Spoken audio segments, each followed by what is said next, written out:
कानपुर अखिल भारत हिंदू महासभा के किन्नर प्रकोष्ठ हिंदू किन्नर सभा द्वारा कानपुर जनपद के चारखंबा रोड फजलगंज विजयनगर में स्थित अर्धनारेश्वर महादेव शिव मंदिर में हवन पूजन का आयोजन किया गया। हवन पूजन के आयोजन में प्रधानमंत्री नरेंद्र मोदी को लोकसभा चुनाव में भारी बहुमत से जीत की मंगल कामना की गई। हिंदू किन्नर सभा की राष्ट्रीय अध्यक्ष मंगलामुखी मन्नत मां किन्नर ने हवन में पूर्णाहुति देते हुए भगवान अर्धनारेश्वर महादेव से प्रधानमंत्री नरेंद्र मोदी को भारी बहुमत से जीत दिलाने की कामना की। उन्होंने नरेंद्र मोदी के आदमकद कटआउट पर मस्तक पर तिलक लगाकर और मिष्ठान अर्पित कर उन्हें चुनाव पूर्व ही जीत की अग्रिम शुभकामनाएं प्रदान की। यही आशीर्वाद है, यही आशीर्वाद है।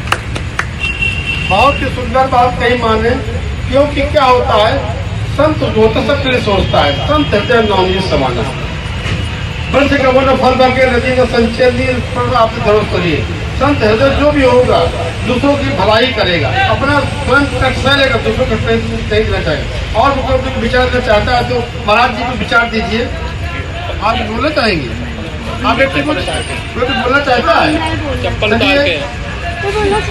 चप्पल उतार के आप बोले चाहिए संख्या में मन्नत मांग के लिए कुछ भी करिए, मतलब ऐसा करिए कि वो और ज़्यादा बढ़े, ताकि वो बढ़ेंगी तो हम सब बढ़ेंगे। क्योंकि देश में जो भी राजनीति है, जो राजनीति पद में है, वो नहीं सुनते हैं। मैंने खुद इस चीज़ को देखा है, लेकिन माँ ने मेरी सुनी, माँ ने मेरी मदद करी और वो एक बेटी की तरह मुझे प्यार भी करती हैं। जितनी भी यहाँ माएँ बैठी सब मुझे प्यार करती हैं। कोई मुझे बहन बुलाती हैं, कोई माँ, लेकिन माँ का जो वो है, मैं एक दिन अगर माँ से बात नहीं करती तो मुझे अच्छा नहीं लगता है, भले ही चाहे मैं वॉइस कॉल करूँ उन्हें।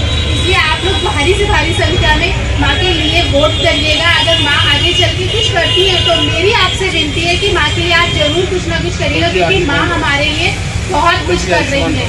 इसलिए माँ के लिए आप लोग भी करिएगा, क्योंकि अगर माँ किसी चीज़ में आ गई, राजनीति में आ गई, तो माँ जरूर कुछ ना कुछ हमारे लिए करेंगी। क्योंकि जो राजनीति में लोग हैं, इंसानों के पास इतना अच्छा दिल नहीं है जितना अच्छा दिल लोगों के पास है।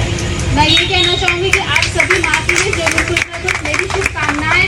मैं तो उनकी बेटी हूँ, मेरी तो हमेशा जब तक मैं हूँ तब तक, और मेरी बेटियाँ भी उनके लिए हमेशा वो रहेंगी। इसलिए मैं आप लोगों से भी कहूँगी कि माँ के लिए ज़्यादा से ज़्यादा संख्या में प्रार्थना करिए, कुछ भी करिए, लेकिन माँ के लिए जरूर करिए।